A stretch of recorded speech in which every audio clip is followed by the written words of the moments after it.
সূরাল মুমিনুনের প্রথম 10টি আয়াতে কারিমাতে আল্লাহ তাআলা মুমিনদের কিছু বৈশিষ্ট্যের কথা বলেছেন। এখানে 7টি বিশেষ গুণ আলোচিত হয়েছে। যে গুণগুলোর আলোচনা করে আল্লাহ তাআলা 11 নম্বর আয়াতে বলছেন,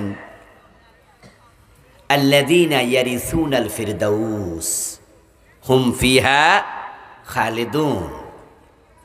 উল্লিখিত 7টি গুণাবলী যারা অর্জন করবে, আল্লাহ ঘোষণা করছেন তারা জান্নাতুল ফিরদাউসের মালিক হবে। সুবহানাল্লাহ। আমরা তো আল্লাহর জান্নাতে যাওয়ার জন্যই আসছি এখানে, ঠিক না? যাওয়ার সময় কি গাড়ি ভাড়া দেবে নাকি? কি মিষ্টি খাওয়াবে? খেসুরি টেসুরি কোনো রান্নার হয়নি। আর আপনারাও এখানে খেসুরি খাওয়ার জন্য কেউ আসেননি, এসেছেন আল্লাহর জান্নাতমুখী হওয়ার জন্য। একজন মুমিনের চূড়ান্ত লক্ষ্য আল্লাহর জান্নাত। ওই জান্নাতটা নিশ্চিত করার জন্য আমরা যদি শহীদ হওয়া লাগে, প্রয়োজনে শহীদ হতে রাজি হই। ওই জান্নাতটা নিশ্চিত করার জন্য আমরা আমাদের রবের কাছে কায়মনো বাক্যে দোয়া করি যে আল্লাহ তুমি আমাকে শাহাদাতের মৃত্যু দিও। কারণ আমরা জানি যে শাহাদাতের মৃত্যুতে জান্নাত নিশ্চিত হয়। সাহাবায়ে কেরাম রাদিয়াল্লাহু তাআলা আনহুমের মাঝে এমনও ছিলেন যে আল্লাহর জান্নাতের জন্য শহীদ হওয়ার এত পাগল ছিলেন যে হাতের খেজুরটা পর্যন্ত খেয়ে সময় নষ্ট করতে চাননি, যুদ্ধের মাঠে ঝাঁপিয়ে পড়েছেন। যে জান্নাতের জন্য আমরা আকুল পাগল পারা, ওই জান্নাতের মালিক হওয়ার জন্য সূরাল মুমিনুনের প্রথম আয়াতগুলোতে আল্লাহ তাআলা 7টি বৈশিষ্ট্য আলোচনা করলেন। এই 7টা গুণ আমরা আজকে আলোচনা করব ইনশাআল্লাহ। শুনবেন, আর নিজের মাঝে যদি কোনোটার ঘাটতি থাকে সেটা পূর্ণ করবেন। আর যদি দেখেন যে না, এই বৈশিষ্ট্যগুলো আপনার মাঝে আছে, তাহলে আলহামদুলিল্লাহ পড়বেন, মনে মনে আপনার রবকে ধন্যবাদ দেবেন। তাহলে তিনি এগুলো আপনাকে আরো বেশি পালন করার তৌফিক দেবেন। আল্লাহ তাআলা যদি উল্টায়া দেয়, হৃদয় কলব ঘুরাইয়া দেয়, তাহলে কিন্তু আপনার কাছে আজকে যে কোরআন ভালো লাগে, এটা কালকে ভালো নাও লাগতে পারে। আজকে যে নামাজ কাজা করলে আপনি পাগল হয়ে যান, কষ্টে সারাদিন আফসুস করে কাটান, এমনও হতে পারে আল্লাহর হৃদয় যদি উল্টায়া দেয়, কালকে ফজরের টাইমে কেউ ডাকলে বিরক্ত লাগবে, কেন ডাকলি? এই জন্য আল্লাহর প্রতি কৃতজ্ঞ হবেন, তাহলে আল্লাহ নেয়ামতকে অটল অবিচল রাখবেন। আমরা মাঝে মাঝে মানুষের চরিত্র দেখে আশ্চর্য হই। একই মায়ের পেটের 2 সন্তান, একজন সিগারেট বিড়ির গন্ধ পাইলে বমি করে দেয়, নাক চেপে ধরে, দুর্গন্ধে অস্থির হয়ে যায়। আরেক ভাই রাতের বেলায় ঘুম থেকে জেগে উঠেও বিড়ি টাইনা তারপরে ঘুমায়। একই গাড়ির যাত্রী বাসের মাঝে বসে আছেন, পিছনের সিটে বসে কেউ সিগারেট টানছে, সামনে 5-7 হাত দূর থেকে গন্ধ পাইয়া বলতেছে ধমক দিয়া, এই বাসের মাঝে কে বিড়ি টানে? এই মিয়া, এত দুর্গন্ধ সহ্য হয় না। আবার আরেকজন বিড়িখোর আছে যে টয়লেটে বৈশাও বিড়ি টানে, আছে না? আজীব আজীব। একজন ফজরের টাইমে উঠতে পারে না, আফসোস করে। আরেকজনকে ফজরের টাইমে কেন ডাক দিলেন তাই সে বিরক্ত হয়। একই মেসে থাকে 4 জন, 4 সিট এক রুমে। একজন বলে দেয়, ভাই ফজরের টাইমে আমার একটু ডাইকা দিয়েন। আরেকজন বলে দেয়, নামাজে যাওয়ার সময় লাইট জ্বালায়েন না, বিরক্ত করেন না, ওইটা আস্তে কইরা চলে যায়েন। একজন মোবাইলে অ্যালার্ম দিয়া ঘুমায় যেন ফজরের টাইমে কানের পাশে জোরে আওয়াজ হয়, ঘুম ভেঙে যায়। আবার আরেকজন আপনার অ্যালার্ম শুনে বিরক্ত হয়, বলে মিয়া ঘুম নষ্ট করেন কেন? এই যে ভিন্নতা, এটা সবটা আল্লাহর পক্ষ থেকে। আল্লাহ কাউকে হেদায়াতের পথ দেন, কাউকে বঞ্চিত করেন। তাই সব সময় হেদায়াত চাওয়া লাগবে কার কাছে? সূরা আল মুমিনুনের শুরুতে আল্লাহ তাআলা বলছেন ক্বাদ আফলাহাল মুমিনুন, যারা মুমিন তারা সফল হয়ে গেছে। সফলতা মানে জান্নাত। যারা মুমিন তাদের জান্নাত নিশ্চিত। জাহান্নাম এবং জান্নাত এ দুইটা ভিন্ন জায়গা। জান্নাত হলো সাম্প্রদায়িক জায়গা, আর জাহান্নাম হলো অসাম্প্রদায়িক জায়গা। বাংলাদেশে সাম্প্রদায়িকতা শব্দটা নেগেটিভ অর্থেই বলি আমরা। শুধুমাত্র এক গ্রুপের লোক একসাথে চলে, এক মিল, মতের মিল, চিন্তার মিল, কাজের মিল, তারা হলো সাম্প্রদায়িক। আর বিভিন্ন গ্রুপের লোক একসাথে চলে, এটাকে বলে অসাম্প্রদায়িক। জাহান্নামে হিন্দু আছে, বৌদ্ধ আছে, ইহুদি আছে, খ্রিস্টান আছে, নাস্তিকও আছে, মুনাফেকও আছে, বেনামাজিও আছে, বেরোজদারিও আছে।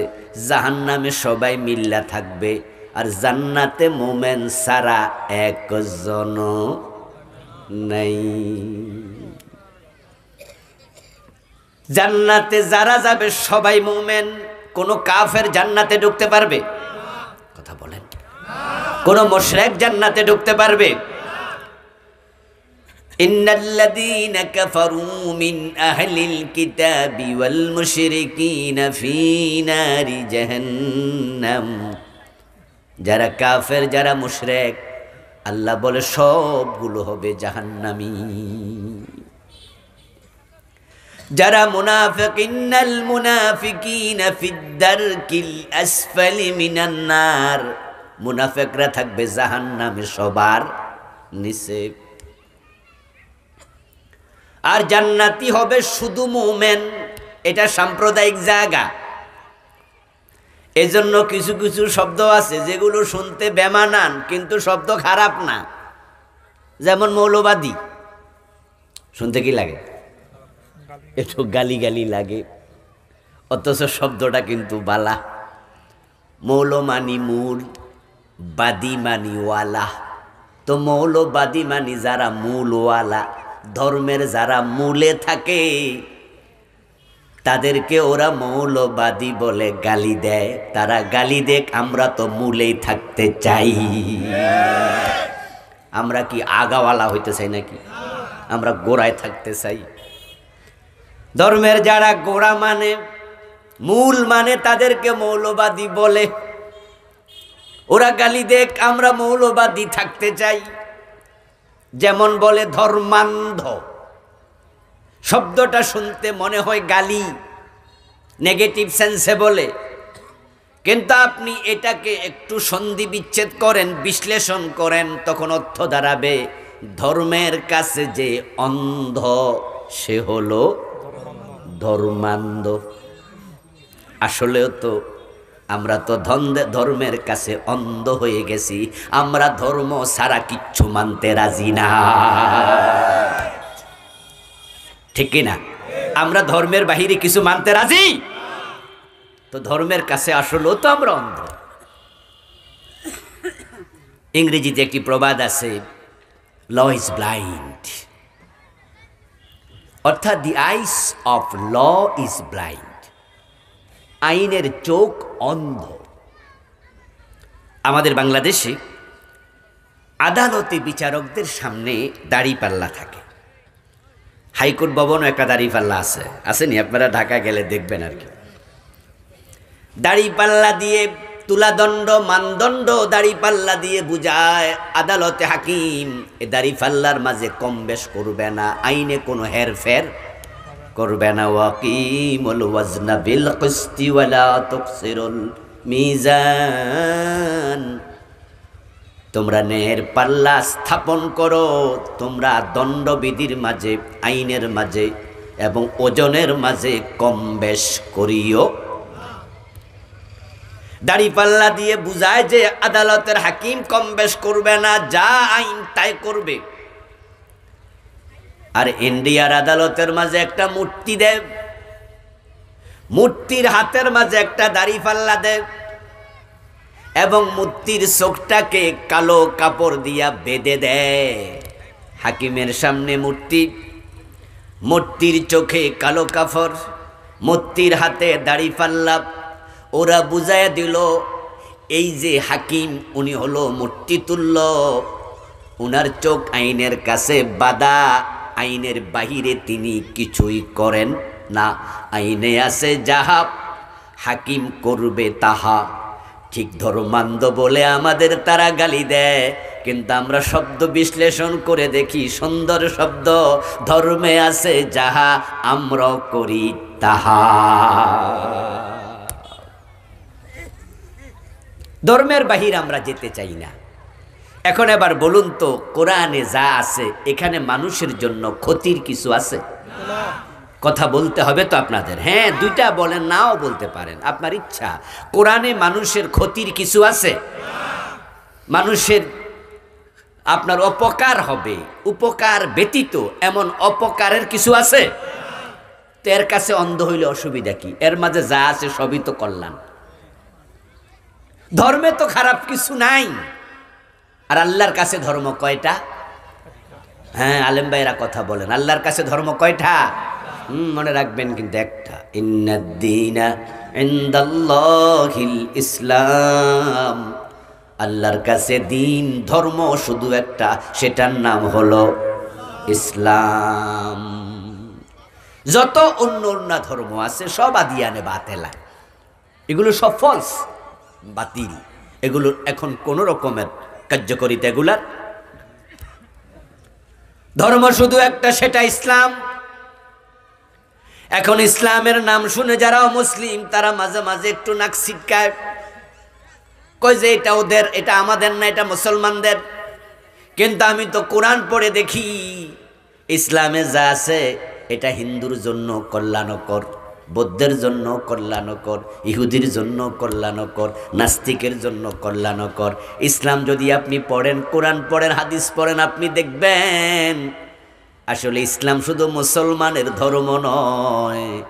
যেমন আল্লাহ শুধু মুসলমানের রব নয়, নবী মুহাম্মদ শুধু মুসলমানের নবী নয়, আল্লাহ সব মানুষের রব, কোরআন সব মানুষের কিতাব, ইসলাম সব মানুষের ধর্ম, নবী মুহাম্মদ সব মানুষের নবী।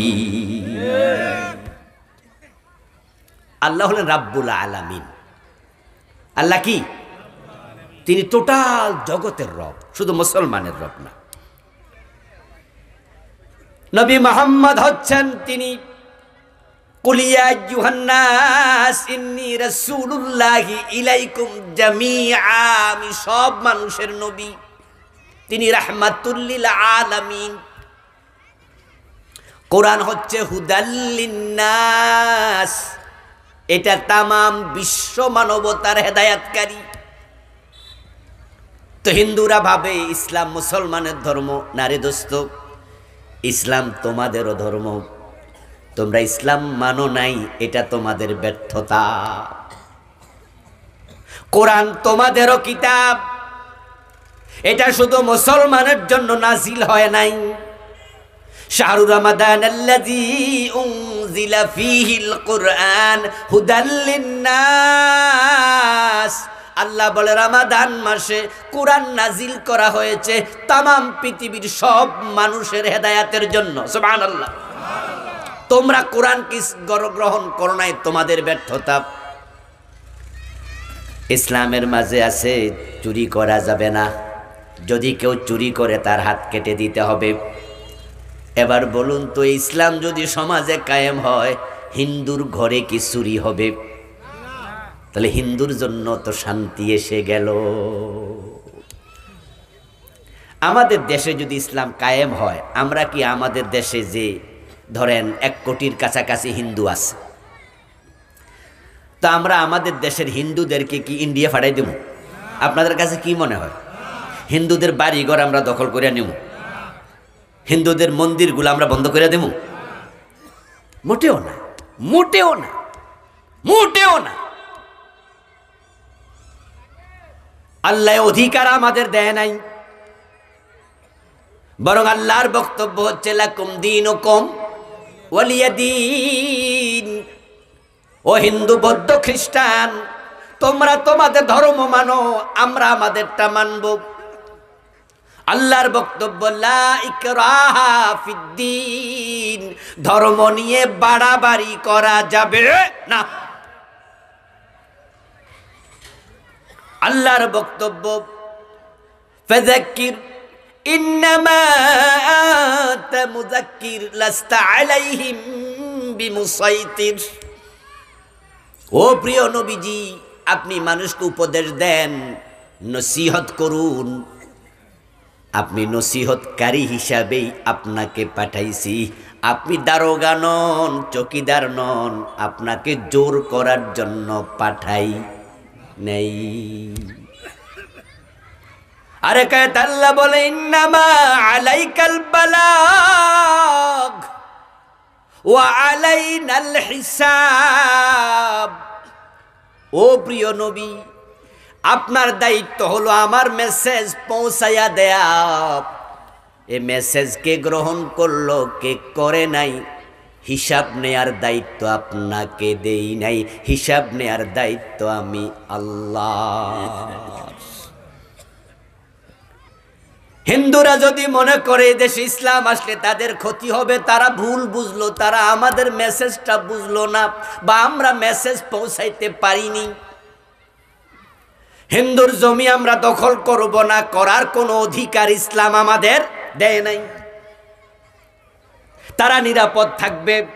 তাদের ঘরে যদি কোনো মুসলমান চোর চুরি করে, ইসলামের আইনে ওই মুসলমান চোরের হাতটাও কেটে দেয়া হবে।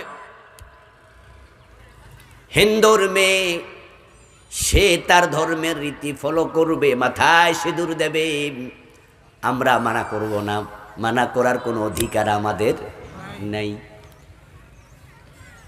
সে রাষ্ট্রীয় আইনের প্রতি শ্রদ্ধা দেখাবে, রাষ্ট্রের বিধিবিধান মেনে চলবে, তার মন্দিরে সে যাবে, গিয়ে পূজা দেবে।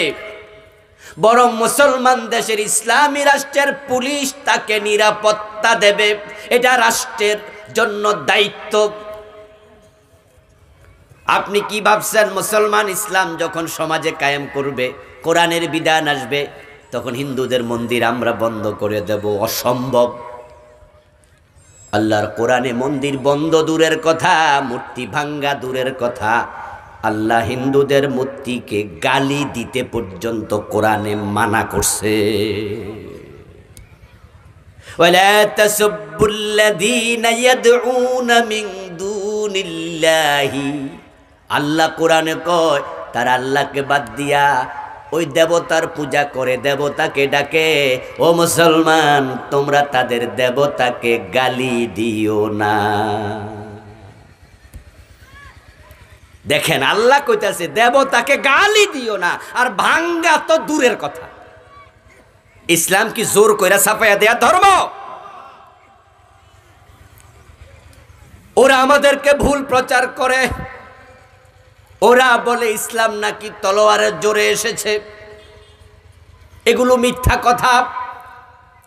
ইসলাম এসেছে বিবেক, ইসলাম এসেছে বিধান, ইসলাম এসেছে ভালোবাসা দেখায়া। মানুষের বিবেক জাগ্রত হয়েছে, মানুষ ইসলামের আইন দেখে খুশি হয়েছে, মানুষ মুসলমানের ভালোবাসা পাইয়া দলে দলে মুসলমান হয়েছে। তবে হ্যাঁ, ইসলামের বিভিন্ন জেহাদে তলোয়ারের ব্যবহার হয়েছে। তলোয়ার দিয়ে দিনের বিজয় হয়েছে এটা নয়, তবে দিন বিজয়ে তলোয়ারের ব্যবহার হয়েছে। কারণ তারা যখন দিনের বিরুদ্ধে দাঁড়াবে, তখন কি তাদের বিরুদ্ধে তারা যদি তলোয়ার নিয়ে খাড়ায়, আমরা কি শুধুমাত্র লাড়ি ছোটা লইয়া খাড়াই লইব?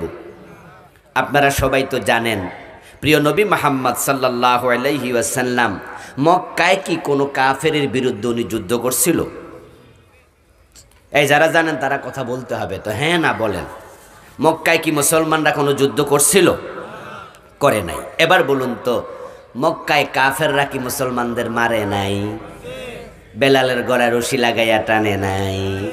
তারপর রাসূলুল্লাহ 13টা বছর মাজলুম হলেন মক্কায়।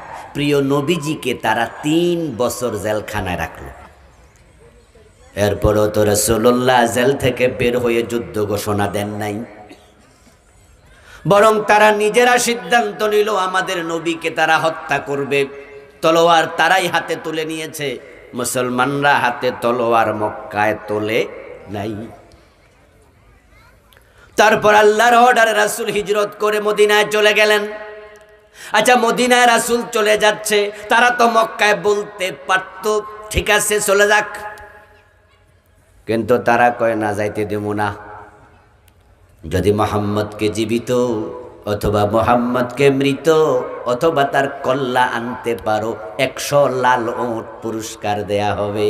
তা রাসূলুল্লাহকে হত্যার সিদ্ধান্ত তো তারাই আগে নিয়েছে, ঠিক নয় কি? তো তোমরা কেমনে কও ইসলাম তলোয়ার দিয়া বিজয় হয়েছে?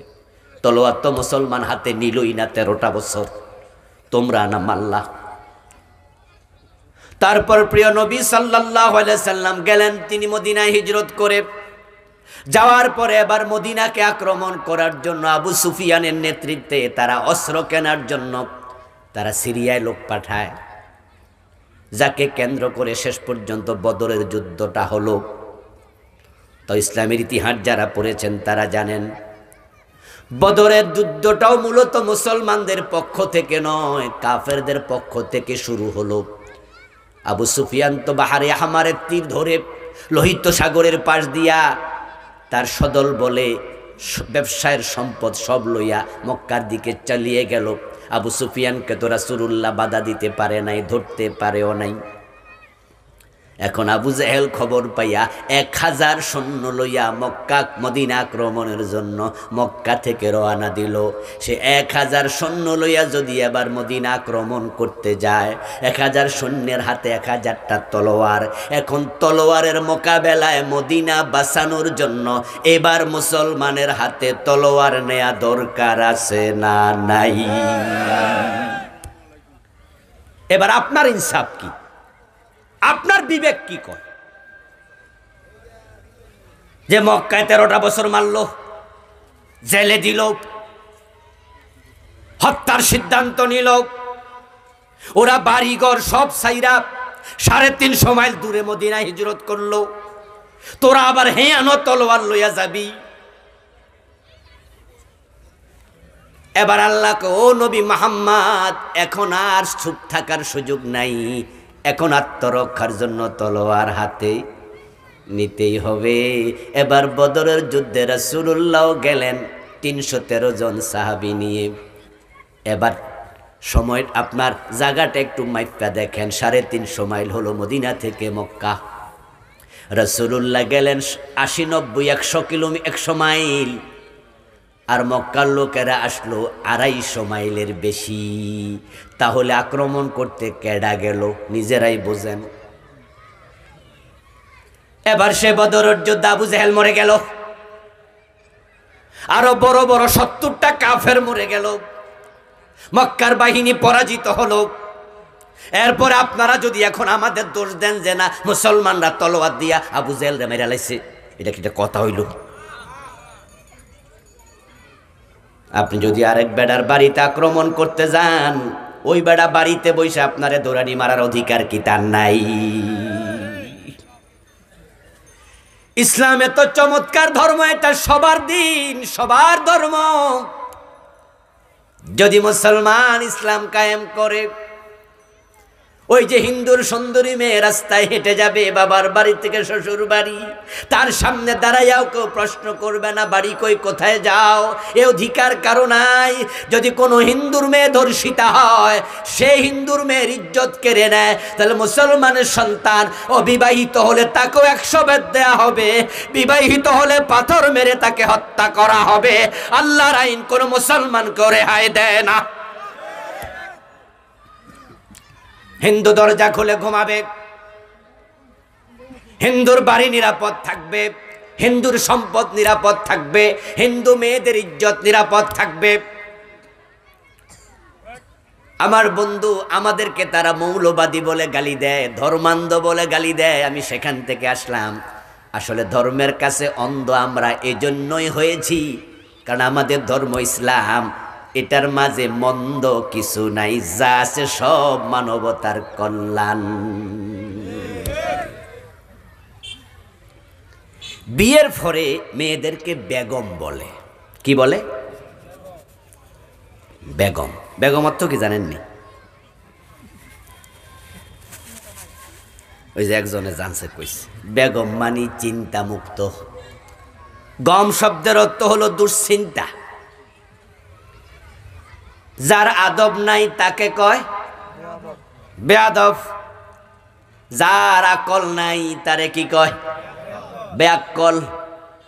যার কোনো চিন্তা নাই হেরে কি কয়? বেগম। আদব নাই বেয়াদব, আকল নাই বেয়াকল, চিন্তা নাই বেগম। এটা উর্দু শব্দ, পার্সিতেও ব্যবহার হয়। সারে দুনিয়া হো মুখালিফ, कुछ नहीं नुकसान है, कुछ गम नहीं, कुछ डर नहीं, जब रहमते रहमान है। ये गम मानी दुश्चिंता। तमाम पृथ्वी तुम्हार বিরোধী হয়ে যাক, কোনো অসুবিধা নেই। कुछ नहीं नुकसान है, কোনো রকমের বিচ্যুতি নেই, অসুবিধা নেই। कुछ गम नहीं, কোনো দুশ্চিন্তা নেই। कुछ डर नहीं, কোনো ভয় নাই।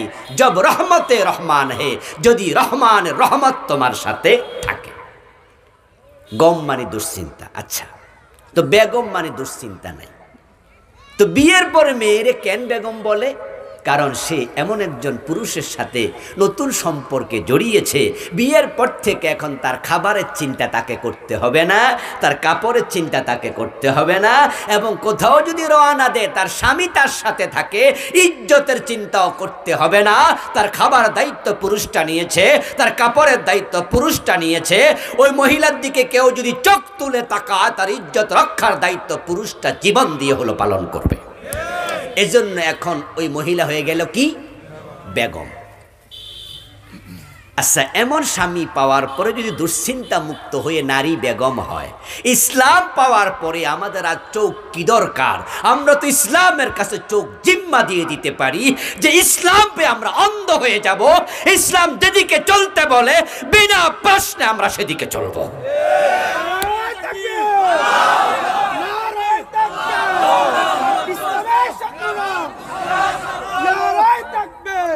আমার প্রিয় ভাই, ইসলাম পাওয়ার পরে আমাদের চোখ না থাকলেও চলে, ঠিক কি না? ইসলাম যেদিকে চালায় আমরা চোখ বন্ধ করে সেদিকে চলতে রাজি। আর আমরা জানি যে ইসলামে অকল্যাণের কিছুই, সব কল্যাণ দিয়ে ভরপুর। কাদ আফলাহাল মুমিনুন, মোমেনরা হলো সফল, কারণ সব মোমেন জান্নাতি। সব মোমেন কি? হ্যাঁ আমার বন্ধু, যদি মোমেন হন তাহলে জান্নাতি। বলা হয়নি সব কালেমাওয়ালা জান্নাতি, বলা হয়েছে মোমেনরা জান্নাতি, মোমেনরা সফল। সফল মানি টাকা নয়, সফল মানি পয়সা নয়, সফলতা মানি ক্ষমতা নয়, সফলতা মানি জায়গা জমিন নয়। আপনার 10 বিঘা জমিন আছে, আপনি সফল ন। আপনার 10 কোটি টাকা আছে, আপনি সফল ন। আপনি এলাকার এমপি, মন্ত্রী, চেয়ারম্যান, মেম্বার, আপনি সফল ন। কারণ যদি সফলতার নাম টাকা পয়সা হতো তাহলে কারুন হতো সবচেয়ে সফল মানুষ। কারণ কারুনের মতো ধনী তো আর কয়জন আছে? কারুন অনেক ধনী ছিল। আল্লাহ তাআলা সূরা আল কাসাসে কারুনের সম্পদ আলোচনা প্রসঙ্গে বলেছেন, ওয়া আতাইনাহু মিনাল কুনুজ, আমি কারুনকে গুপ্তধনের ভান্ডারগুলো খুলে দিয়েছি। কারুনের সম্পদ এত বেশি ছিল যে আল্লাহ কোরআনে এটা নিয়ে আলাদা আয়াত নাযিল করছে। আল্লাহ বলে তার ধনাগারের চাবি বহন করার জন্য একদল লোকের প্রয়োজন হতো, যারা চাবির ভাঁড়ে গর্দা নুয়ে যেত। আপনাদেরকে প্রশ্ন করতে চাই, পয়সাওয়ালা কারুন সফল না ব্যর্থ? তাহলে আপনারা যারা পয়সাওয়ালা আছেন আজকের মাহফিলে, আপনি ভাববেন না যে পয়সা আছে বিধায় আপনি সফল মানুষ। না রে দোস্ত, বরং যার ইমান আছে সেই সফল। ইমান আছে যার, জান্নাত আছে তার। এমপি হলেন, মন্ত্রী হলেন, চেয়ারম্যান, মেম্বার হলেন, আপনি ক্ষমতাওয়ালা মানি সফল নাম।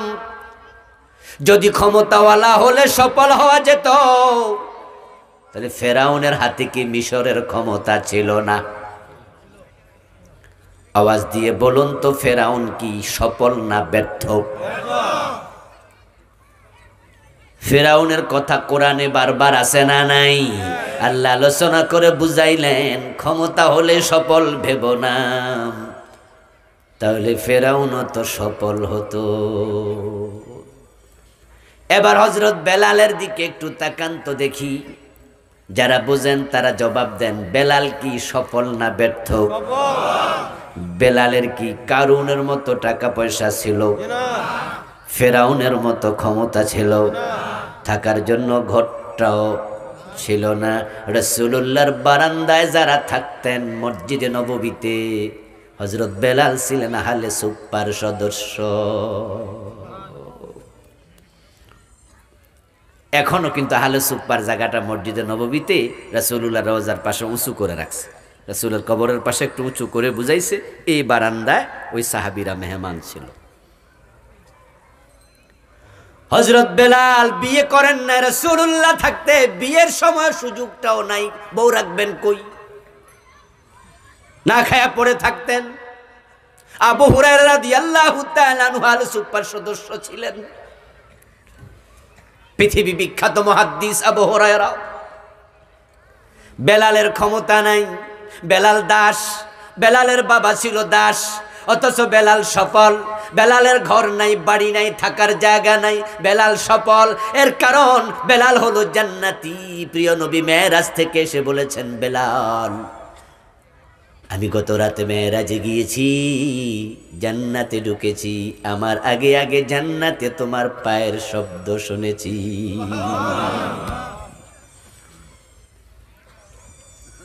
ومن زحزح عن النار وأدخل الجنة فقد فاز। আল্লাহ বলেন, যাকে জাহান্নাম থেকে নিষ্কৃতি দেয়া হলো এবং জান্নাতে ঢোকার অনুমতি দেয়া হলো, এই লোকটাই সফল হয়ে গেল। থাকার জন্য ঘর নাই, খাওয়ার জন্য খাবার নাই, পরিধান করার জন্য কাপড় নাই, কিন্তু জান্নাতি মানুষের তালিকায় নাম অলরেডি ঢুকে গেছে। সেই লোকটা রিকশাওয়ালা হোক, দিনমজুর হোক, পথের ভিক্ষুক হোক, জান্নাতির তালিকায় নাম যেহেতু ঢুকেছে, আল্লাহ বলে সে সফল হয়ে গেছে। আর আপনি এয়ার কন্ডিশন গাড়িতে চলেন, এয়ার কন্ডিশন বাড়িতে থাকেন, আপনার লাখ টাকা মাসিক বেতন, আপনি অফিসের সিইও, আপনি বস, আপনি এমডি, আপনি চেয়ারম্যান, হাজার ফাইক ফেয়াদা আপনার সাথে দেখলে সালাম দিয়া খাড়াইয়া যায়, কিন্তু জান্নাতির তালিকা আপনার নাম ঢোকে নাই। আপনি কাঙ্গাল, আপনি ব্যর্থ, আপনি হতাশ, আপনি এই পৃথিবীর একজন একবারেই দিনহীন ব্যক্তি, কিচ্ছু না, আপনি ভিক্ষুকের চেয়ারও নিচ্ছু।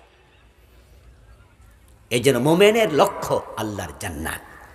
সে জান্নাত পাওয়ার জন্য ঈমান হলো প্রথম শর্ত। 7টা সিফাত, ঈমান 1 নাম্বার।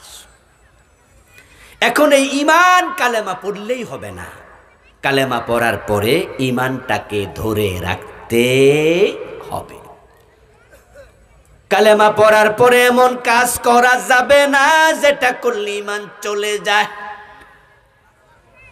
যারা কাদিয়ানি তারা মোমেন না কাফের? কালেমা কি পড়ে না? কাদিয়ানীদের মসজিদের মুয়াজ্জিন আজানের মাঝে কি কালেমার আজান দেন? আশহাদু আল্লা ইলাহা ইল্লাল্লাহ, আশহাদু আন্না মুহাম্মাদার রাসূলুল্লাহ। কাদিয়ানীর মুয়াজ্জিন আজানের মাঝে কালেমার আজান দেয় না, তো কাদিয়ানীর মুয়াজ্জিনরা আপনি কাফের কোন কেমনে? বেড়া তো দিনে 5 বার কালেমা পড়ে। ও দোস্ত, কাদিয়ানীরা যখন নামাজ পড়ে তাদের নামাজে আত্তাহিয়াতু নাই। কথা বলেন না ভাইরা, আত্তাহিয়াতু আসেনি তো? আত্তাহিয়াতুর মাঝে আশহাদু আল্লা ইলাহা ইল্লাল্লাহ কালেমাটা নাই। তো কাদিয়ানী কাফের হলো কেমনে? দিনে তো 5 বার আত্তাহিয়াতু পড়ে, তো কালেমা পড়লে তো মোমেন।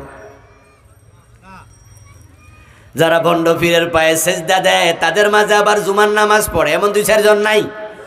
আরে ভণ্ড পীরের পায়ে যারা সেজদা দেয় তারা কি সবাই বেনামাজি? নামাজি আছে না? তো হের নামাজের মাঝে আত্তাহিয়াতু পড়ে না, তো হেরে আপনি মুশরিক বলেন কেন? যারা ভণ্ড পীরের পায়ে সেজদা দিল, লোকটা মোমেন থাকলো না মুশরিক হলো, তো হে তো আত্তাহিয়াতু পড়ে, মুশরিক হবে কেন? কালেমা তো পড়লো। আসলে কালেমা পড়ে মোমেন হওয়া লাগে, কথা ঠিক, কিন্তু কালেমা পড়ার পরে যদি উল্টা পাল্টা কাম করে ঈমান আর থাকে না। এজন্য মোমেন হওয়া যতটা ইম্পর্টেন্ট, যতটা গুরুত্বপূর্ণ, ঈমান নিয়ে মরা এটার গুরুত্ব 100 গুণ বেশি। আল্লাহর কত বান্দা ঈমান এনে কাফের, তার হিসাবই নাই। আল্লাহ কোরআনে বলছেন, ইন্নাল্লাযীনা আমানু সুম্মা কাফারু সুম্মা আমানু সুম্মা কাফারু সুম্মা ইজদাদু কুফরা লাম ইয়াকুনিল্লাহু লিয়াগফিরাহুম ওয়ালা লিয়াহদিয়াহুম সাবিলা। ঈমান আনছে কাফের হয়ে গেছে, ঈমান আনছে কাফের হয়ে গেছে, আর ঈমান আনে না, এমনি মরা যায়, আল্লাহ কো তার ক্ষমা নাই। ঈমান যে আনছিল এটার এক আনা দামও নাই। মাইয়ার বিয়া, একটা নেকলেস কিনে দেবেন, তাই শখ কইরা বাসা থেকে 2 লাখ টাকা লইয়া বেরোইছেন, কিশোরগঞ্জ বাজারে যাবেন, আগামী সপ্তাহে মেয়ের বিয়ে, একটা নেকলেস নিজের মাইয়ারে কিনে দেবেন।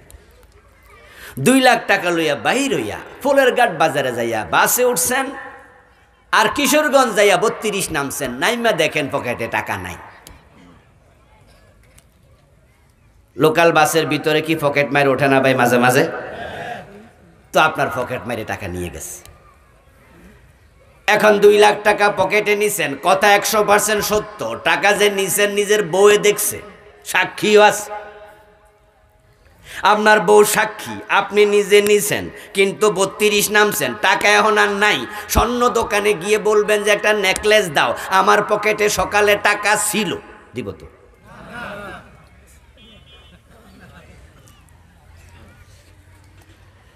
দোকানদার বলবো চাচা ছিল, এই কাহিনী বাদ দেন, এমন আসেনি, হেডা কোন বলবে কিনা? বলবে কিনা? আপনি বললেন যে এমন তো নাই, গাড়ি তোর ছিলাম, পকেট মাইন নিয়ে গেছে, তো নেকলেসটা দেও, কারণ টাকা তো ছিল। গলা ধাক্কা দিয়ে দোকানদার বের করে দেওয়ার সম্ভাবনা আছে না নাই? অথবা বলবে পাগল তো পাবনা হেমায়াতপুরে থাকার কথা, কিশোরগঞ্জ আইলো কেমনে?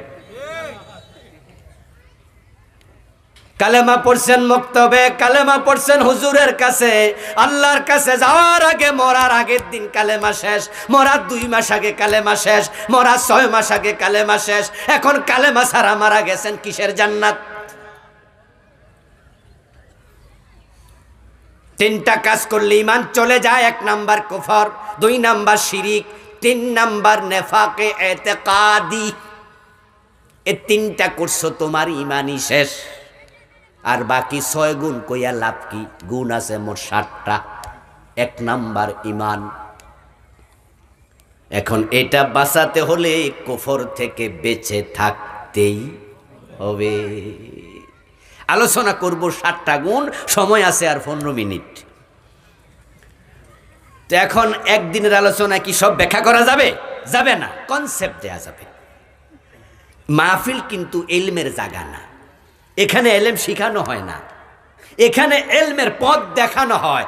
এলেম শিখতে হবে নিজে লেখাপড়া করে। এই জন্য আল্লাহ তাআলা কোরআনে 1 নাম্বার অর্ডার দিচ্ছেন, ইকরা বিসমি রাব্বিকাল্লাযী খালাক। পড়ো পড়ো পড়ো। বাংলাদেশের লোক পড়ে বেশি না শোনে বেশি? আচ্ছা, আল্লাহ কি শুরুতে শুনতে কইছিল না পড়তে কইছিল? তাহলে বোঝা গেল যে এলেম শিখলে পড়তে হয়। আচ্ছা, আপনারা সামনে যে আমি বইয়ে এখন ওয়াজ করতেছি 1.5 ঘন্টা, এর আগে আব্দুল্লাহ ভাই করছে, আরো কত হুজুররা এসে এসে ওয়াজ করে। আপনি কি ভাবছেন আবুল কালাম আজাদ হইন্য হইন্য হুজুর হয়ে গেছে? ও দোস্ত, 18 বছর পড়ছি ছাত্র জীবনে, তারপর এখনো পড়ায় আছি। চান্স পাইলে পড়তে হয়, সুযোগ পাইলে পড়ি, না পড়লে হবে না। পড়তে পড়তে মরতে চাই। এখন আপনাকেও পড়তে হবে। কুফরি কি সেটা আপনাকে জানতে হবে। এই বইটাতে আমি বাংলাদেশে চলমান 56টা কুফর লিখছি। একটা কুফর করলে ঈমান শেষ। তো কুফর যদি আপনি না চিনেন বাঁচবেন কেমনে?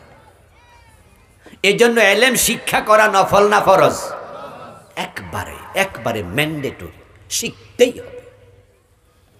না হালকামি করবেন ঈমান শেষ। قال رسول الله صلى الله عليه وسلم إن العبد لا يتكلم بالكلمة من سخط الله لا يلقي لها بالا يهوي بها في جهنم। বান্দা মাঝে মাঝে এমন কথা বলে যেটা বলার সময় সিরিয়াস ছিল না, হাসতে হাসতে বলেছে, কিন্তু কথাটা আল্লাহ এত রাগ হইছে তারে জাহান্নামের মাঝখানে ফেলে দিছে। কারণ বান্দার এই কথাটা ছিল কুফরি কালাম। আচ্ছা, কুফরি কালাম এরকম একটা শব্দ কি আপনারা শুনছেননি? যারা শুনছেন তারা সবাই বলেন, যারা শোনেন না চুপ থাকেন। কুফরি কালাম শব্দটা শুনছেন? তাহলে অনেকে শুনছেন। কুফরি কালাম এর মানে কি? কালাম মানে কথা, কালাম মানে বাক্য, কুফরি মানে কুফরি। এমন কথা কইছেন যেই কথার কারণে ঈমান শেষ। তো কোন কথা ঈমান যে আপনি জানেন তো না। সাধুকানে বসে আড্ডা দিচ্ছেন, ক্লাসমেট, একসাথে এসএসসি এসএসসি পাশ করছেন, একসাথে লেখাপড়া করে আপনি এখন আপনি বয়স 55-60, হ্যাঁ, তুই তোকারি সম্পর্ক। অফিসার দুইজন বলতেছে, দোস্ত তুই তো এবার হজ করলি, নামাজ কালামও পড়স, সবই তোর ভালো লাগে রে, তবে তুই ভুটজুয়া রাজনীতি করস, পেটওয়ালা রাজনীতিবিদদের ভোট দেস, ওদের পিছনে ঘোরস, যারা ইসলাম চায় না। এবার একটু থামতো, সামনের নির্বাচনে ইসলামওয়ালারে ভোট দে।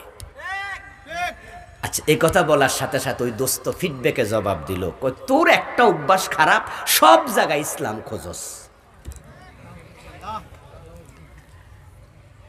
আমার দোস্ত এই কথার সাথে সাথে তার ঈমান শেষ।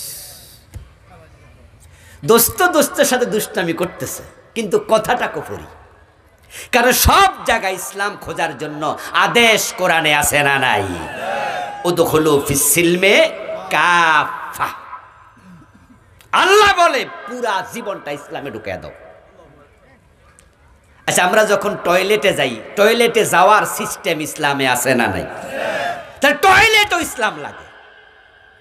ঘুমাইতে গেলে ইসলাম লাগে, খাইতে গেলে ইসলাম লাগে, বসতে গেলে ইসলাম লাগে, দাঁড়াইতে গেলে ইসলাম লাগে। ইসলাম কোথায় নাই? জীবনে সব জায়গায়। তুমি আসো যেখানে, ইসলাম থাকবে সেখানে। এই ভাই, শুনলাম আপনার মাইয়ার বিয়ের জন্য পাত্র দেখছিলেন, অমুক দিন মাইয়ারে দেখতে আইছিল না কি জানি, আপনারা দেখতে গেলেন ছেলেরে, বিয়ে টাদির ব্যাপারে কি হয়েছে? দোস্তরে দিবা। তখন বলে যে না, সব পছন্দ হয়েছে, শুধু একটা সমস্যা, ফোলার দাড়ি আছে। ফোলার দাড়ি থাকার কারণে আমাদের এই পাত্রটা পছন্দ হয় নাই। আর মাইয়াও একটু আধুনিক তো, লেখাপড়া করছে ইউনিভার্সিটি, দাড়িওয়ালা ফোলা মাইয়া পছন্দ করে না। এরপর আমনের ভাবিও দেখলাম যে দাড়ি দেখা কয় যা দরকার নাই, আর আমিও এটা ভালো লাগে না, আমি নিজে দাড়ি রাখলাম না। জামাই যদি রাখে তো জামাইয়ের আগে, ফোরের আগে তো জামাই বুড়া হয়ে গেছে। শুধু দাড়ি দেখে বিয়ে দেয় নাই, এমন লোক আছে না নাই? দাড়িকে নেগলেক্ট করেছ, ঈমান সাথে সাথে শেষ। কুফরি। দাড়ি রাখা সুন্নাত, কামাইলে ঈমান যাবে না, কামাইলে কবিরা গুনাহ হবে। কিন্তু যে দাড়ি রাখছে তারে পছন্দ করো নাই, ঈমান শেষ। মাসালা বুঝতে হবে। এই যে টুপি আমি মাথা থেকে খুলছি, গুনাহ হয়েছে নাকি? এটা সুন্নাহ আল মুস্তাহাব্বা, উত্তম সুন্নাহ। দিলে সওয়াব আছে, না দিলে কোনো গুনাহ নাই, এটা সুন্নত। কিন্তু যদি কেউ টুপি দেখে পছন্দ করে, ঈমান শেষ। কুফরি কি জানতে হবে? 56টা লিখেছি, আমার লেখা বইগুলো আছে, পাবেন ড্রাইভারের কাছে গাড়িতে। শিরিক করলে ইমান যায়। শিরিকগুলো কি? বাংলাদেশে চলমান 29টা লিখছি এই বইতে। ওয়াজ করব, চলে যাবে হাওয়ার মাঝে মিশে, লোক জানবে না, কিছু জানবে বুঝবে না, কিছু বুঝবে, বাড়ি পর্যন্ত যাইতে অর্ধেক ভুলে যাবে। 15 দিন 20 দিন পরে কি ওয়াজ হুজুরে করছে মনে থাকবে না, কিন্তু বইতে লিখে দিলে বারবার পরে স্মরণ রাখা যাবে। শিরিক যদি না বোঝো, তুমি টুপি দাড়িওয়ালা নামাজি হইয়া জাহান্নামে যাইবা। কারণ যে শিরিক করে তার জন্য আল্লাহ জান্নাত হারাম বানাইয়া দেয়।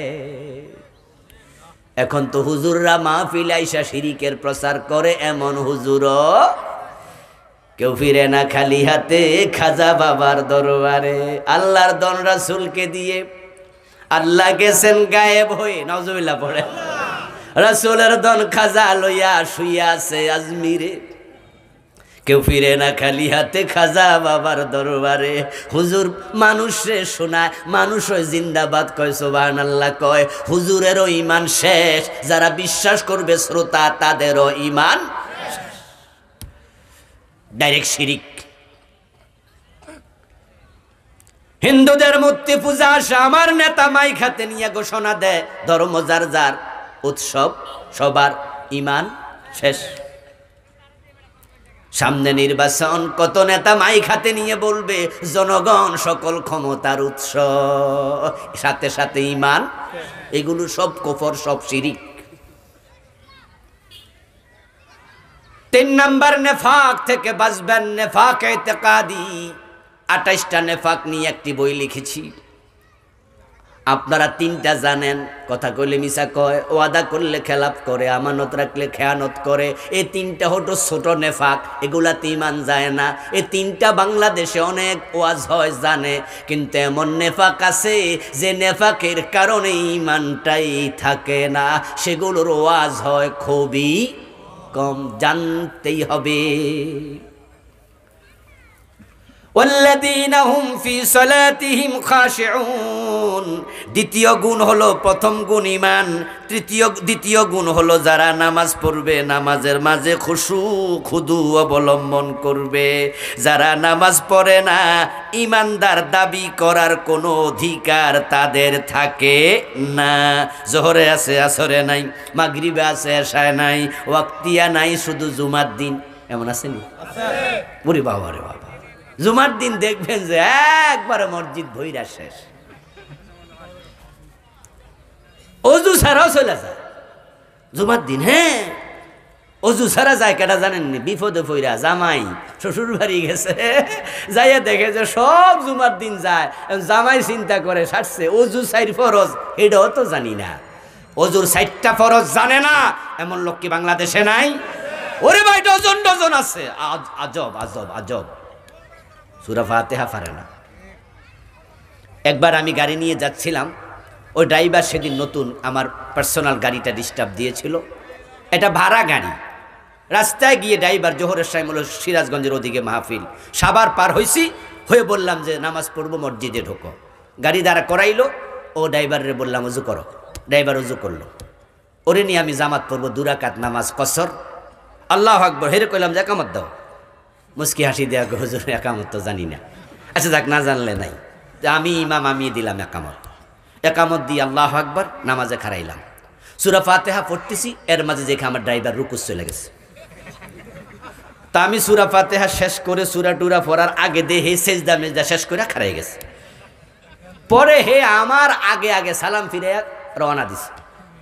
তা আমি নামাজ শেষ করে হেরে ডাইকা কইলাম, কিরে ভাই, জামাতে নামাজ পড়লাম, তুমি আগে রুকু সেজদা সব করলা, হে আমারে কয় হুজুর অসুবিধা কি? কথা বুঝবেন। এই ছেলেটা ইঞ্জিনিয়ার, কারণ গাড়িতে আর ওঠার পরে আমি তাকে জিজ্ঞাসা করছি, ভাই কি করো? ড্রাইভিংয়ে করো? দেখতে শিক্ষিত শিক্ষিত মনে হয়। বললো, না হুজুর, আমি এই ইউনিভার্সিটিতে পড়ি, ইঞ্জিনিয়ারিং, সম্ভবত 5ম সেমিস্টারের কথা বলছিল। আমার ভালো লাগলো, আমি পিঠে থাপড়ে দিয়ে বলে যাবে, বেটা বাপের বেটা, গাড়ি কার? আব্বার। মাঝে মাঝে চালাই, নিজের হাত খরচ। সোনার টুকরা ছেলে, এমন ছেলে তো আমাদের দেশে দরকার, ঠিক না? যারা কাজ করবে, কাজ করা দরকার। কিন্তু এই ছেলে যখন আমার আগে আগে রুকু দিছে, তখন একটা জিনিস বুঝে নিলাম, বাবা ড্রাইভিং শিখিয়েছে, বাবা ইঞ্জিনিয়ারিং শিখিয়েছে, বাবা তাকে নামাজ শিখায় নাই। ও দোস্ত, এমন জামাই তো মসজিদে গেলে সে অজু ছাড়াও নামাজ পড়ে লাইব। শ্বশুর বাড়ির ঠেলায় পড়ছে, সবাই নামাজ পড়ে, আমি কেমনে না পড়ি? নামাজ যে পড়ে না সে মুমিন নয়। এজন্য দ্বিতীয় গুণ হলো নামাজ লাগবে, নামাজ। মান তারাকা সালাতাম মুতাআম্মিদান ফাকাদ কাফারা। হাদিস হলো, যে ইচ্ছা করে নামাজ ছেড়ে দেয় সে কাফের হয়ে যায়। সহিহ মুসলিমে এসেছে, বাইনাল মারই ওয়া বাইনাল কুফরি ওয়া শিরকি তারকুস সালাহ। একজন ব্যক্তি মুমিন না কাফের, ওই ব্যক্তির মাঝে ঈমান আর কুফরিতে পার্থক্যকারী শুধু নামাজ। এজন্য নামাজ এক ইবাদত, এমন এক ইবাদত যেটা জীবনে কোনোদিন ছোটে না। দেহের মাঝে মাথা যেমন, শরীয়তের মাঝে নামাজ। দেহের সব অঙ্গ আলাদা হয়, কিন্তু মাথা আলাদা হয় না, হাত আলাদা হয়ে যায়। ডাক্তার কাটটা ফালাই দিছে, এক হাত নাই। রান কাটটা ফালাই দিছে, এক রান নাই। ব্রেস্ট কাটটা ফালাই দিছে, মহিলাদের ক্যান্সার হয়, একটা ব্রেস্ট নাই, দুইটা ব্রেস্ট নাই। এমন অনেক আছে। ও দোস্ত, একটা কিডনি দিয়া দিছে, একটা দিয়া চলে। আপনি লক্ষ্য করবেন, দেহের ফুসফুসের অর্ধেক কাইটা ট্রান্সফার করে দিছে, তাও চলতেছে। অনেক অঙ্গ আলাদা হলে রোগী বাঁচে, মাথা আলাদা হলে বাঁচে না। তুমি অসুস্থ, তোমার রোজা লাগবে না, সুস্থ হলে রাইখো। অসুস্থ যদি থাকো চিরদিন, তাহলে প্রতি রোজার বিনিময়ে কিছু টাকা গরিব রে দেওয়া লাগবে না। তুমি গরিব, হজ লাগবে না। তুমি জাকাত দিবা না, তুমি গরিব। কিন্তু নামাজের মাসালা কি? ধনী হোক আর গরিব হোক, সুস্থ হোক আর রোগী হোক, নামাজ কখনো আলাদা হবে না।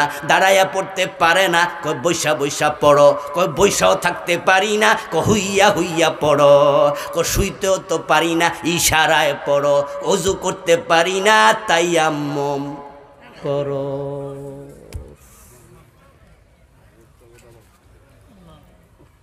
মাফের সিস্টেমই নেই। দেহ থেকে মাথা আলাদা হবে, তুমি বাঁচবা না। নামাজ আলাদা হবে, তোমার ঈমান মরে যাবে, তোমার ঈমান আর বাঁচবে না। সিরিয়াস হবে, সিরিয়াস সিরিয়াস। নামাজ নামাজ নামাজ। প্রিয় নবী ইন্তেকালের সময় বলা, সালাত আসসালাত আসসালাতু মা মালাকাত ঈমানুকুম। সাবধান, নামাজ নামাজ। এই নামাজ আবার রাসূলের সাথে মিলতে হবে। সাল্লু কামা রাআইতুমুনি উসাল্লি। রাসূল নামাজ পড়ছে যেভাবে, আমরা পড়বো সেভাবে। বাংলাদেশে প্যাচ লাগাই দিছে। ইমাম সাহেব ভুল করে, রাসূল শিখাইছে ইমাম ভুল করলে সুবহানাল্লাহ বলে লোকমা দিবা। বাংলাদেশে কি সুবহানাল্লাহ কয় না আল্লাহু আকবার কয়?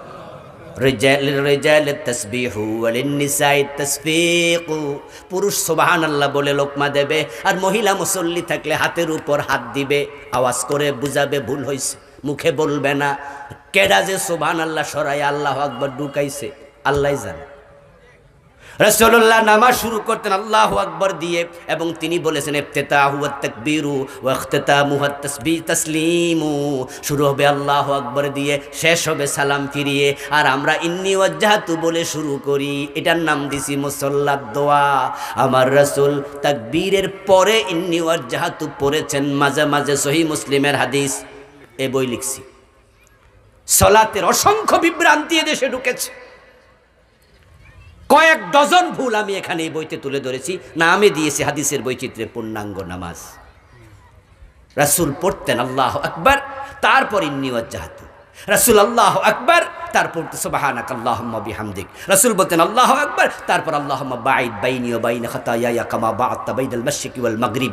একাধিক রকমের সানা তিনি পড়তেন, কিন্তু আমরা একটা সানা মুখস্থ করছি আর ইন্নী ওয়াজ্জাহতু ধাক্কাইয়া তাকবীরের আগে নিয়ে গেছি। রাসূলুল্লাহ সালাম ফিরিয়ে নামাজ শেষ করে দিতেন।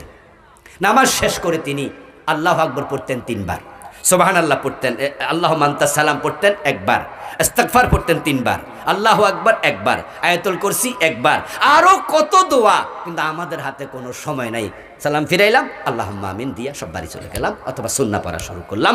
রাসূলুল্লাহ সিস্টেম বাংলাদেশে অনেকটাই দাফন হয়ে গেছে। আরো কত ভুল সাবধান, অপ্রয়োজনীয় কথা বলবেন না, অপ্রয়োজনীয় কাজ করবেন না। পরবর্তী গুণ আল্লাযীনা হুম আনিল লাগবি মুরিদুন, মুখের হেফাজত করো দোস্ত। হাসরের দিন যত মানুষ জাহান্নামী হবে অধিকাংশ মুখের কারণে হবে। হারাম খায় মুখ দিয়া, মিথ্যা বলে মুখ দিয়া, গীবত করে মুখ দিয়া, শেকায়াত করে মুখ দিয়া, চগলখড়ি করে মুখ দিয়া, আদালতে খাড়ায়া আল্লামা সাইদির মতো লোকের বিরুদ্ধে মিথ্যা সাক্ষী দিছে মুখ দিয়া। এত বড় মুফাসসিরে জালেমরা আদালতে সাক্ষী দিছে এই হুজুর মানুষের বাড়িতে আগুন লাগাইছে 1971 উনি মানুষ হত্যা করছে। 71 সনে মুক্তিযুদ্ধের সময় এই লোকটা অনেকের বাড়িতে আগুন লাগাইছে। এ জাতীয় মিথ্যা সাক্ষী যারা দিছে তাদেরকে আল্লাহ ছাড়বে না, এগুলাকে হাসরের দিন আল্লাহ উল্টাইয়া দেবে। 3 দল মানুষ, 1 দল উল্টানো হবে, তোরা তাদের মাঝে থাকবি। সাবধানে কথা বলবেন, কারণ প্রতিটা কথা আমল নামায় রেকর্ড হওয়ার জন্য গর্দানে রেকর্ডার আছে না না। ওয়াল্লাযীনা হুম লিযাকাতি ফাইলুন, যারা যাকাত দেয় ঠিকঠাক মতো, যাকাত দেবেন, যাকাত নামাজ পড়ে রোজা রাখে কিন্তু যাকাত দেয় না, হজও করে। কারণ হজ করলে লাভ, নামার সামনে লিখবে হাজি, ঠিক না? মানুষে জানবে আমি হজ করছি, লাব্বাইক আল্লাহুম্মা লাব্বাইক, তালবিয়াটাও জানে না, কিন্তু উনি হজ করছে। হজের যে ফরজ আছে, ওয়াজিব আছে জানে না। হজে যাওয়ার জন্য দেশের মানুষ অনেক উদ্গ্রীব। আগে দেখতাম পত্রিকা কোঠা পাইছে 1,20,000, তালিকায় আছে লাইনে খাড়াইছে 2 লাখ, সবাইরে নিতে পারে না। পরের বছর এত হাজি, হাসানুল হক ইনু এত হজ করছে, রাশেদ খান মেনন এত হজ করছে, সিনেমার নায়িকা মৌসুমী হিতিও নাকি হাজি সাহেব।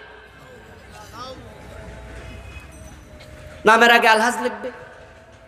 হ্যাঁ, এক লোক সাফা মারোয়া দৌড়াচ্ছে, আমাকে একজনে বলল, তার পরিচিত, এত মোটা মানুষ, এলাকার নেতা, চট্টগ্রামে বাড়ি, সাফা মারোয়া সাই করছে, হজের কাজ মোটামুটি শেষ দিকে। তো হাফাইয়া হাফাইয়া লগের একজনের কয়, আমি কি এত কষ্ট করার লোক নি? কইতেছে, খেয়াল করেন, আমি কি এত হাঁটার লোক নি? আমি তো হাঁটি না, আমার তো মার্সিডিজ গাড়ি, কিন্তু ইয়ানে তো আর গাড়ি লইয়া সাফা মারোয়া দৌড়ান যাইব না। আমি এত হাঁটি না, শুধু সামনে নির্বাচন, হাজি সাহেবদা নামের আগে লেখা লাগবে, এজন্যে কষ্টটা। হজ করতে রাজি, জাকাত দেয় না, জাকাত দেয় না এমন লোক আজকের মাহফিল 2-4 জন আছে। শোনো দোস্ত, নামাজ পড়বা না, আল্লাহ যদি শাস্তি দিতে চায় দোজকে নিয়ে দেবে অথবা মাফ করবে। মদ খাইবা, আল্লাহ যদি শাস্তি দিতে চায় দোজকে নিয়ে দেবে অথবা মাফ। রমাদানের রোজা রাখবেন না, আল্লাহ যদি চায় শাস্তি দিতে তিনি দোজকে নিয়ে দেবেন অথবা মাফ। কিন্তু জাকাত যারা দেবে না তাদের শাস্তি দোজকে নিয়ে নয়, হাসরের ময়দানে সব মানুষের সামনে দেবে। কারণ জাকাত আল্লাহর হক না, এটা গরিবের হক। সম্পদকে আগুন দিয়া পোড়াইয়া লোহার পাত বানাইয়া কপালে, পিঠে, পেটে সেঁকা মারবে। ওই সম্পদের সাপ বানাইয়া গলার মাঝে ঝুলাই দেবে, কপালের 2 পাশে সবল দেবে, আর সম্পদ বলবে আমি তোমার মাল যেটা জাকাত না দিয়া জমাইছ। সাবধান মুসলমান। এরপর পরবর্তী গুণ হচ্ছে যারা লজ্জাস্থানের হেফাজত করবে, এর পরেরটা হলো আমানত রক্ষা করবে, এর পরেরটা হলো ওয়াদা কখনো খেলাপ করবে না, ওয়াদার প্রতি যত্ন নেবে, তাহলে জান্নাতুল ফেরদাউস পাওয়া যাবে। আল্লাহ তাআলা এই গুণগুলো আমাদের হেফাজত করার তৌফিক দিন, বলি আমিন। প্রিয় ভাইরা, আমরা দোয়ার দিকে যেতে চাই, সংক্ষেপে দোয়া করে বিদায় নেব। আমার লেখা 8টি বই স্টেজে এখানে